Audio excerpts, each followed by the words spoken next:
설 명절 즐겁게 잘 보내셨죠? 네. 원래 이 설이라는 게 구정이 그 일제 강점기 때 그 민족 말살 정책의 일환으로 못 지키게 했었다고 합니다. 그래서 그 구정을 이렇게 지키는 것을, 우리 민족이 구정을 지키는 것을 일제에서 탄압을 했었는데, 그럼에도 불구하고 우리 민족들이 그 구정을 계속 지켜나왔다고 합니다. 그리고 광복 후에도 이 구정을 지키는 것은 옛 문화고 신정을 지키는 게 신문화다 해가지고 80년대 후반까지 이 구정이 연휴로 지정되지 않았었는데, 이 89년도에 구정이 이제 국민들이 계속 구정을 지켜나가니까 89년도에 이 구정이 연휴로 지정이 돼서 국가에서 이제 공식적으로 구정을 지킬 수 있도록, 지낼 수 있도록 이렇게 법으로 제정을 했다고 합니다. 저는 구정이 참 좋습니다. 왜냐하면 다시 한번 기회가 주어지는 것 같다는 생각이 들거든요. 해가 바뀌면서 이렇게 다짐했던 것을 또 잊거나 또 포기하고 싶어질 때 구정은 다시 한번 내가 새로운 그때 다짐했던 것들을 생각하고 다짐할 수 있게 만들어주고 다시 한번 힘을 낼 수 있게 만들어주기 때문에 저는 구정을 참 좋아합니다. 뭐 연휴가 길어서 좋아하는 것은 아닙니다. 다시 한번 새롭게 주어진 한 해입니다. 우리 모든 교우 여러분 삶 가운데 모든 순간마다 주께서 복에 복을 더하시고 또 날마다 하나님과 더욱 깊은 교제 가운데서 주님과 동행하시고 하나님의 증인된 삶을 살아가시기를 바랍니다. 우리 교회의 이야기는 아닙니다만은 한 장로님의 이야기를 하나 들려드리도록 하겠습니다. 다른 교회 이야기도 아니고요, 지어낸 이야기입니다. 한 장로님이 사람들을 모아놓고 자식 자랑을 늘어놓고 있었습니다. 우리 큰아들은 미국 대학에서 교수로 있지, 둘째 아들은 캐나다에서 치과 의사야, 셋째 아들은 독일 연구소에서 연구원이라네, 얼마 안 있으면 막내딸도 이탈리아로 성악 공부하러 떠날 거야. 그러자 거기서 듣고 있던 한 사람이 이렇게 말합니다. 어떻게 된 게 장로님 자식들은 하나같이 장로님 곁을 떠나네요? 라고. 인간은 두 종류의 사항이 있다고 합니다. 하나는 인상인데 간혹 미모도 출중한데 인상 좋은 사람들도 있지만 미모와 상관없이 인상적인, 또 인상이 좋은 이런 인상인 사람이 있고, 또 다른 하나는 앞에 이야기의 그런 장로님 같은 진상이랍니다. 이 인상과 진상을 구별하는 방법이 있는데, 내가 들어갈 때 사람들이 좋아한다 그러면 나는 인상이고, 내가 나갈 때 사람들이 좋아한다 그러면 진상이랍니다. 저는 어떤 사람일까요?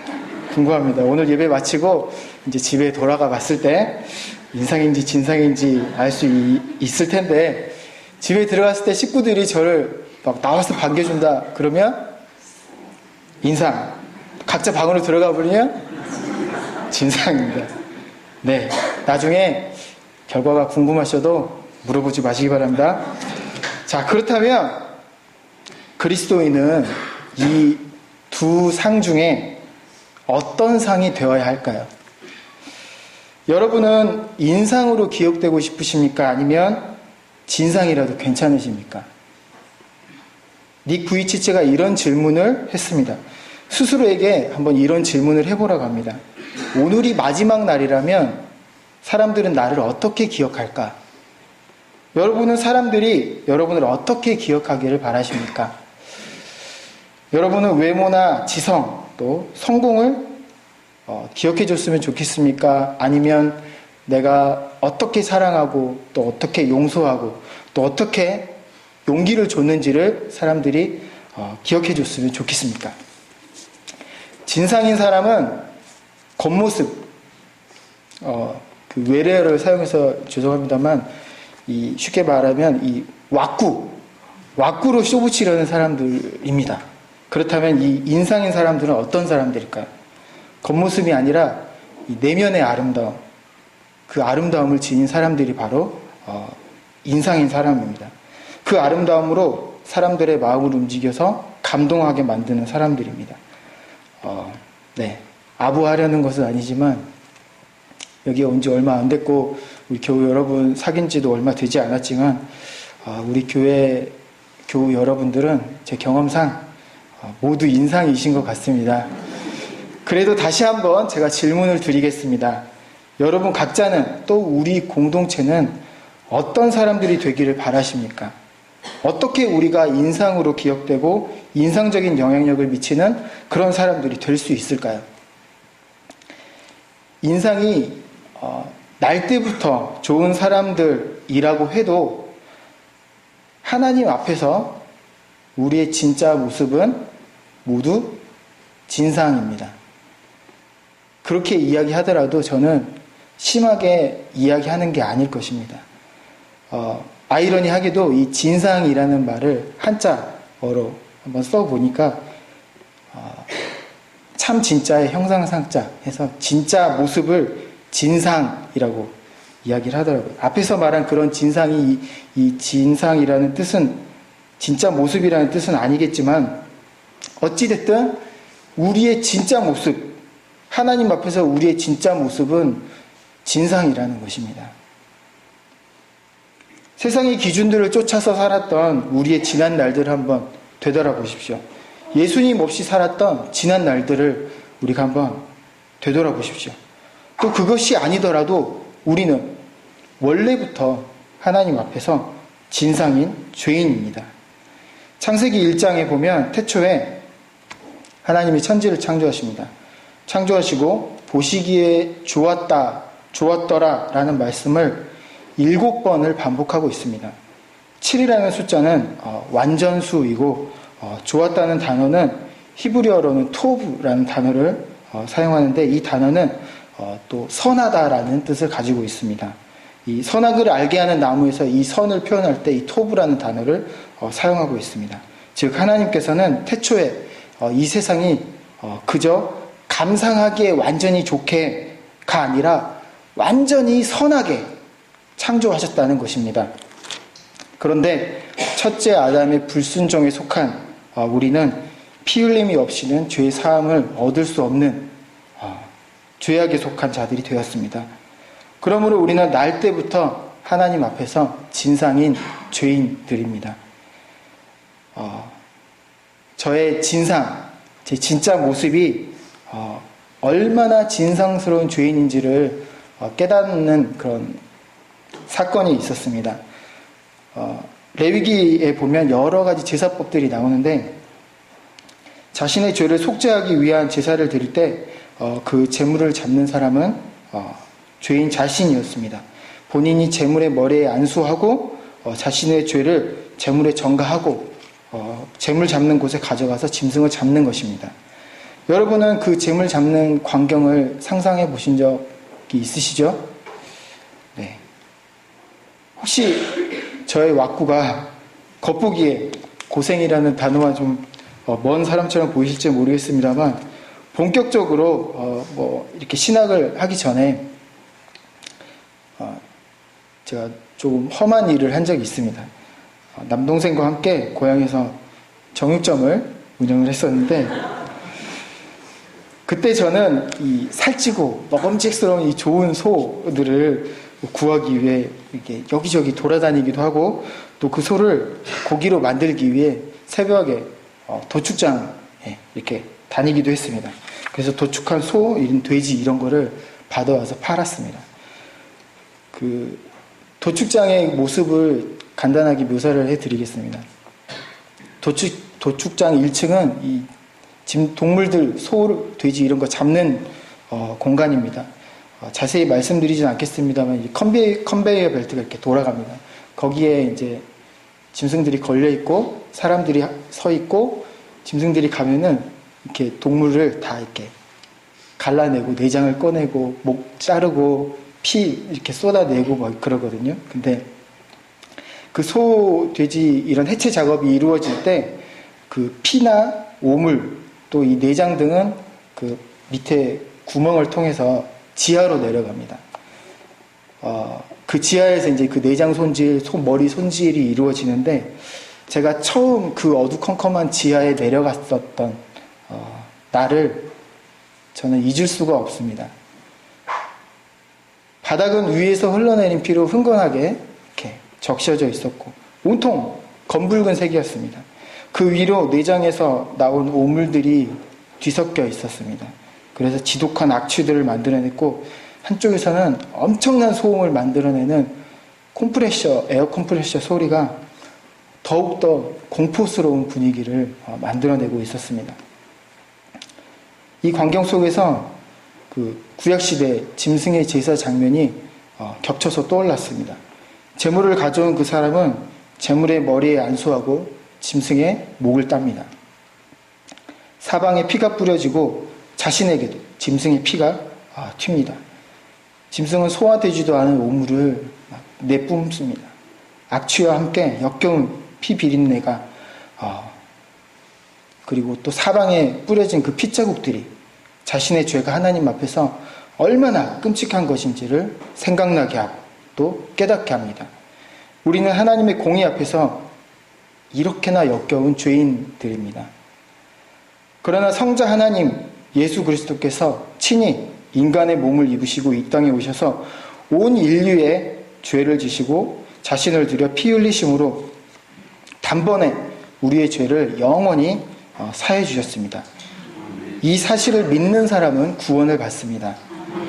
그런데 이 믿음이라는 것은 우리가 믿으려는 노력을 해서 얻는 그런 것이 아니라 하나님의 선물이라고 에베소서 2장 8절은 말씀하고 있습니다. 하나님께서 우리를 의롭다고 칭해 주신 것입니다. 이것을 칭의라고 합니다. 칭의로 인해 우리는 중생, 즉 거듭난 삶을 살게 되었습니다. 그 은혜로 인해 우리는 결국에 우리가 가게 될 곳이 완전히 바뀌게 되었습니다. 사람들이 이야기합니다. 예수 안 믿으면 지옥 간다 라고 이야기합니다. 그런데 다시 한번 우리가 이 말을 한번 생각을 해봅시다. 예수 안 믿는 죄 때문에 지옥 가는 것처럼 들리는데 우리는 원래 우리의 존재 자체가 지옥에 갈 수밖에 없는 존재들입니다. 하지만 예수님을 믿는 그 믿음으로 인해서 우리는 아버지 하나님의 나라로 그 목적지가 완전히 바뀐 것입니다. 예수 믿기 때문에 천국에 가라는 것이 맞는 표현입니다. 자, 이제 우리는 천국을 약속받았습니다. 그렇다면 이제 우리는 진상이 아닙니까? 아직도 우리는 진상입니다. 왜냐하면 하나님의 나라의 영화에 이르지 못했기 때문입니다. 우리는 지금 칭의와 영화 그 사이에 있습니다. 그 사이의 단계를 성화라고 합니다. 국화 씨앗이 땅에 심겨집니다. 그러면 그 씨앗은 어떻게 되어야 됩니까? 땅에 뿌리를 내리고 열심히 자라서 겨울에 꽃을 피워야 됩니다. 이제 그리스도인인 우리에게 자란다는 것, 이 성화, 이 자란다는 의미는 무엇일까요? 자, 여기 성경책이 있습니다. 여러분도 다 한 권씩 가지고 계시죠? 여기에는 하나님의 놀라운 신적인 구원의 드라마가 쓰여 있습니다. 이 책장 속의 이야기들은 전설도 아니고 교훈도 아닙니다. 단순히 어떤 우리의 삶을 이끌어주는 어떤 명언들도 아닙니다. 하나님께서는 이 책의 이야기들이 이 책장을 넘어서 우리의 삶 속에서 살아나도록 의도하셨습니다. 우리의 삶 속에서 이 말씀들이 실체가 될 수 되도록 의도하셨습니다.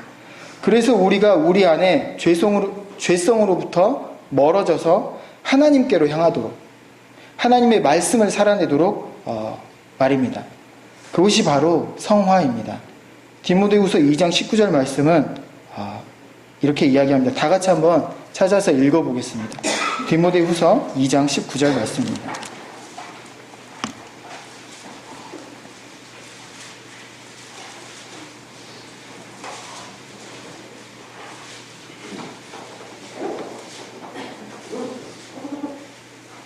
다 같이 읽겠습니다.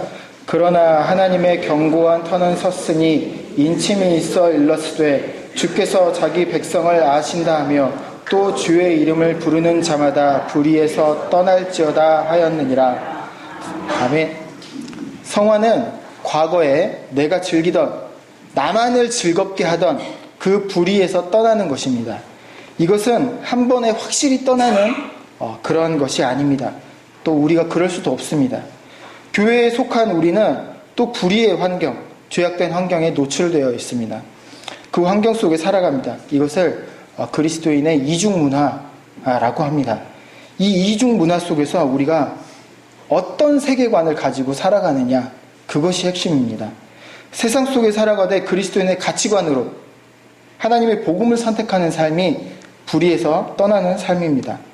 이러한 성화의 삶은 개인적인 종말이든 우주적인 종말이든 주님을 다시 만나는 그날 하나님의 나라에 들어감으로 완성이 되는 것입니다. 바울은 빌립보서 3장 12절부터 14절에 이렇게 이야기합니다. 제가 읽어드리겠습니다. 내가 이미 얻었다 함도 아니요 온전히 이루었다 함도 아니라 오직 내가 그리스도 예수께 잡힌 바 된 그것을 잡으려고 달려가노라.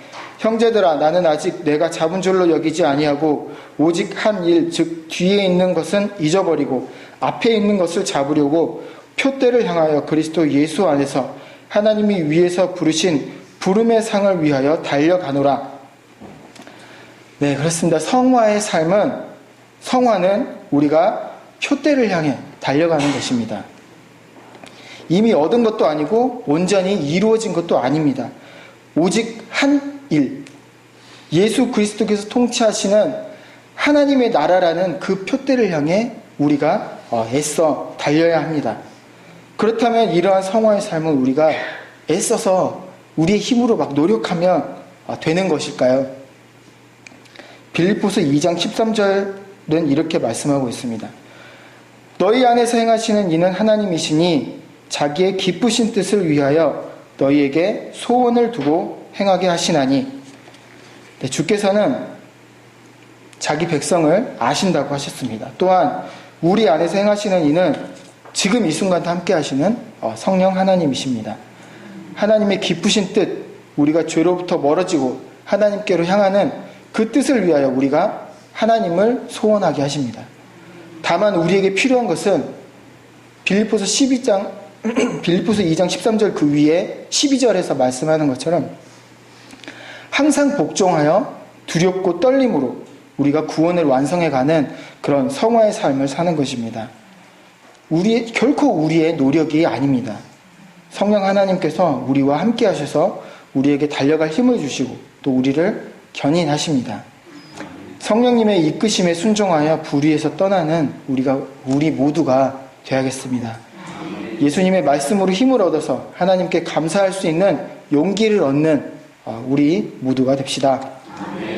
그렇다면 성화의 삶이란 어떻게 사는 삶일까요? 에베소서 4장 23절부터 24절 말씀입니다.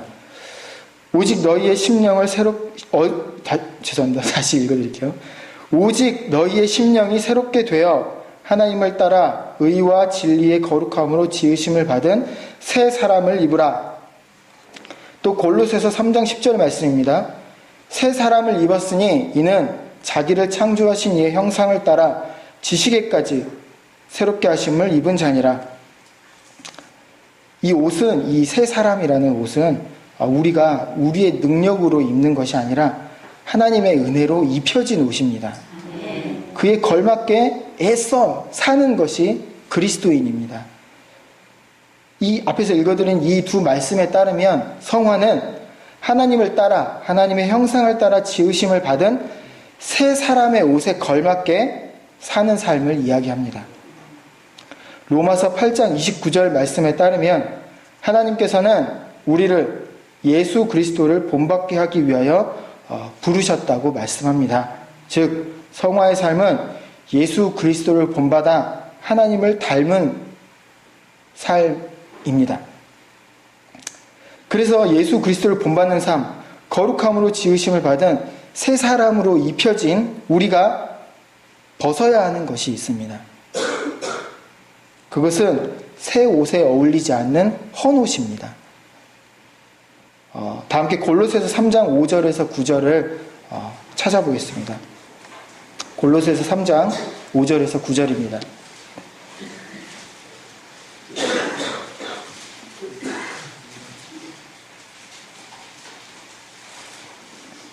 다 같이 읽어보겠습니다.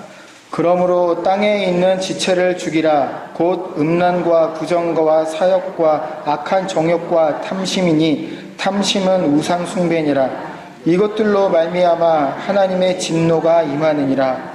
너희도 전에 그 가운데 살 때에는 그 가운데서 행하였으나 이제는 너희가 이 모든 것을 벗어버리라. 곧 분함과 노여움과 악의와 비방과 너희 입에 부끄러운 말이라. 너희가 서로 거짓말을 하지 말라. 옛사람과 그 행위를 벗어버리고. 네, 여기까지. 네, 우리가 지금 읽는 것은 쉬웠지만 이 말씀들을 우리의 삶에서 살아나는 말씀으로 만들기는 물론 쉽지가 않습니다. 그래서 주님께서 우리에게 옛 사람을 벗어버리는 5가지 무기를 주셨습니다. 이 중 한 가지만 사용하는 것이 아니라 이 5가지를 모두 사용해야 합니다. 첫째, 주님의 말씀입니다. 시편 119편 9절은 이렇게 이야기를 합니다. 청년이 무엇으로 그 행실을 깨끗하게 하리까? 주의 말씀만 지킬 따름이니이다. 골로새서 3장 16절에서 17절 말씀에는 그리스도의 말씀과 그의 이름으로 힘을 얻어서 하나님께 감사하라고 말씀합니다. 주의 말씀은 우리를 진리로 이끌어서 우리를 옛사람의 행위에서 벗어나 깨끗하게 합니다. 그리고 우리가 성화의 삶을 살아갈 힘을 줍니다. 두 번째는 기도입니다. 데살로니가전서 5장 17절은 쉬지 말고 기도하라고 말합니다. 에베소서 6장 18절 말씀은 모든 기도와 간구를 하되 항상 성령 안에서 기도하고 이를 위하여 깨어 구하기를 항상 힘쓰며 여러 성도를 위하여 구하라 라고 말씀합니다. 쉬지 말고 기도하라는 것은 기도할 수 없는 순간, 강력한 죄의 유혹의 순간에조차도 기도할 수 있어야 한다라는 말입니다. 그리고 셋째, 돌봄과 사귐입니다. 히브리서 10장 24절에서 25절 말씀입니다. 서로 돌아보아 사랑과 선행을 격려하며 모이기를 패하는 어떤 사람들의 습관과 같이 하지 말고 오직 권하여 그 날이 가까움을 볼수록 더욱 그리하자라고 말씀하십니다. 입술로만이 아니라 우리가 실제적인 돌봄을 실천함으로 또 그러한 사랑과 선행을 격려하고 칭찬하여 이 일에 서로 더욱 힘을 내도록 하며 또한 모이기를 서로 사귀며 예배 드리기를 더욱 힘써야 합니다. 공동체의 유익 중 하나는 혼자 있을 때는 넘어질 위기에서도 함께 있으면 이게 힘을 얻는다라는 것입니다. 주 안에서 하나 된 형제 자매 여러분, 예수 그리스도의 사랑으로 서로 손 잡아주시기를 바랍니다. 넷째로 세례를 받고 성찬에 참여하는 것입니다. 고린도전서 11장 23절에서 26절 말씀을 여러분 참고하시기 바랍니다. 성찬에 참여함으로 우리는 성화의 삶 속에서 예수 그리스도를 기억하고 또 예수님을 쫓는 삶을 살아갈 힘을 얻게 됩니다. 다섯째로 서로 권하는 것입니다. 로마서 15장 14절 말씀입니다. 내 형제들아 너희가 스스로 선함이 가득하고 모든 지식이 차서 능히 서로 권하는 자임을 나도 확신하노라. 조금 전에도 말씀드렸듯이 우리는 청운교회라는 이름의 공동체입니다. 예수 그리스도의 이름으로 부름받은 공동체입니다. 신앙생활을 경쟁하는 자들이 아니라 함께 신앙하는 공동체입니다. 서로가 서로에게 선한 삶을 권하고 또 선한 삶을 살아갈 수 있도록 함께 손 잡아주는 공동체입니다. 우리가 이런 것들을 권해야 한다라는 것입니다. 그리고 이 옛사람을 이기는 이 5가지 무기 이외에 정말로 중요한 한 가지가 있습니다. 그것은 유혹을 다루는 방법인데, 성경에 따르면 정욕이 마음을 공격하고 사탄과 세상의 유혹이 우리를 공격합니다. 마태복음 26장 41절은 우리에게 깨어 기도하라고 말씀하십니다. 우리는 믿음에 굳게 서서 시험에 들게 하지 마옵시고 다만 악에서 우리를 구하시도록 기도해야 합니다. 그리고 요셉의 예에서 발견하는 것처럼 유혹의 자리에서 도망쳐야 합니다. 바울은 고린도 교회 교인들에게 선한 행실을 더럽히는 악한 동무들에게 속지 말라고 이야기합니다. 마귀에게 틈을 주어서는 안 됩니다. 악한 마귀 사탄은 우는 사자처럼 삼킬 자를 두루 찾아다닙니다. 하와가 보인 그 조그만 틈을 마귀는 비집고 들어와서 온 인류를 죄의 구렁텅이에 빠뜨렸습니다.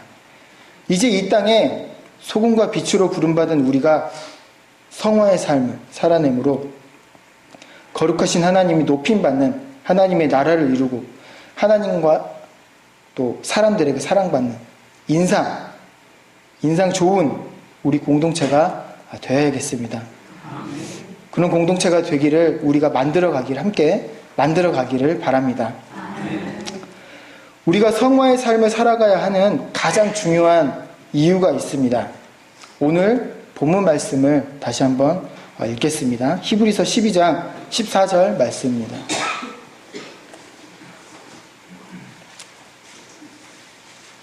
다 같이 읽겠습니다. 모든 사람과 더불어 화평함과 거룩함을 따르라. 이것이 없이는 아무도 주를 보지 못하리라. 아멘. 우리가 성화의 삶을 살아가야 하는 이유, 모든 사람과 더불어 화평함과 거룩함을 따라 살아야 하는 그 이유는 이러한 빛된 삶이 없이는 신자도 불신자도 아무도 주님을 볼 수 없기 때문입니다. 우리 교회의 표가 오직 예수입니다. 오직 예수님만 보이게 하는 빛의 삶, 오직 예수님의 말씀에만 순종하는 그 삶이 바로 성화의 삶입니다. 우리가 빛을 비춰서 주님을 보이게 해야 합니다. 소금과 빛의 공통점이 있습니다. 그것은 보이지 않는다는 것입니다. 보이지 않지만 어떻게 할까요? 보이게 합니다. 뭘 보이게 할까요? 자, 자신은 보이지 않아요. 빛은 자신은 보이지 않지만 빛이 비춰지면 그 빛이 비춰진 어떤 것이 보이게 하는 것이 빛입니다. 소금은 뭐 하얗게 보이는 게 소금 아니냐라고 말을 하지만 그거는 아직 쓰이지 않은 소금이고 실제로 사용된 소금, 음식 속에 들어가 있는 소금은 보이지 않습니다. 보이지 않지만 맛을 돋보이게 합니다. 자, 소금은 얼마나 대단한지 얼음에다 소금 뿌리면 얼음이 더 차가워진다고 합니다. 그리고 뭐 여러 가지가 있는데 그건 한번 내 박사님께 한번 여쭤보셔도 좋겠습니다. 내 박사님 아시죠? 네. 아무튼 이 소금과 빛은 자신은 보이지 않지만 주인공이 돋보이게 한다라는 특징을 가지고 있습니다. 우리는 성화의 삶을 삶으로 세상의 소금이 되어야 됩니다. 그래서 누구에게나 예수님의 맛이 느껴지게 해야 하는 것입니다. 또 세상의 빛이 되어서 누구에게나 길 대신 예수님이 보이게 해야 합니다. 내가 아니라 예수님이 보이게 하는 삶, 그것이 바로 성화의 삶입니다. 그것을 위해 우리는 부름을 받았습니다. 이러한 사람을 그리스도의 증인이라고 합니다. 우리의 겉모습이 아니라 예수 그리스도라는 우리의 내면의 가치와 그 신념들, 그것이 우리를 이끌도록 해야 합니다. 우리의 욕심이 아니라 하나님의 뜻과 그 말씀이 우리를 이끌도록 해야 합니다. 마지막으로 성화의 삶을 살아가는 한 노인의 이야기를 들려드리면서 말씀을 맺고자 합니다. 카타콤이라는 선교 소식지가 있는데 그 소식지에 실린 한 북한 사역을 하는 선교사님이 만난 그 북한의 할아버지의 이야기가 우리의 가슴을 뜨겁게 합니다. 조금 긴 이야기인데 요약해서 전해드리도록 하겠습니다. 그 선교사님이 당시 79세 한 할아버지를 만났습니다. 그는 배가 고프고 또 병들고 지쳐 있었습니다.